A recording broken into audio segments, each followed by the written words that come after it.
बिस्मिल्लाहिर्रहमानिर्रहीम। खैबर पख्तूनख्वा और पंजाब असम्बली की तहलील के बाद 90 दिन के अंदर अंदर इलेक्शन होने थे और आईन पाकिस्तान इलेक्शन कमीशन को पाबंद करता है कि इलेक्शन जो है 90 दिन के अंदर अंदर करवाए जाएं।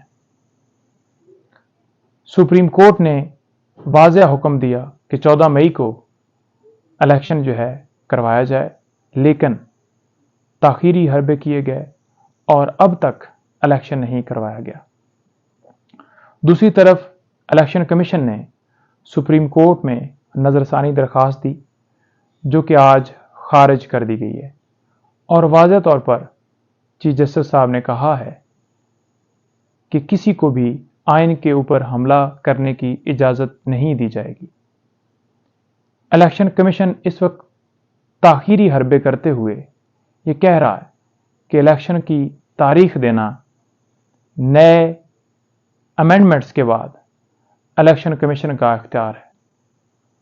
तो इसके ऊपर मैं वाज़ेह कर दूं कि कोई भी एक्ट आइन से मुतसादम नहीं हो सकता।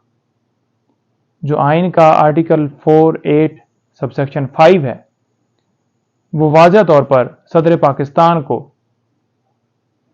इख्तियार देता है कि वो तारीख अनाउंस करें और 90 दिन के अंदर अंदर इलेक्शन की ये तारीख दी जाए, 90 दिन के अंदर अंदर इलेक्शन हो। और हम ये सदा करते हैं सदर पाकिस्तान से कि वो तारीख अनाउंस करें ताकि टाइम के ऊपर आइन के मुताबिक इलेक्शन हो।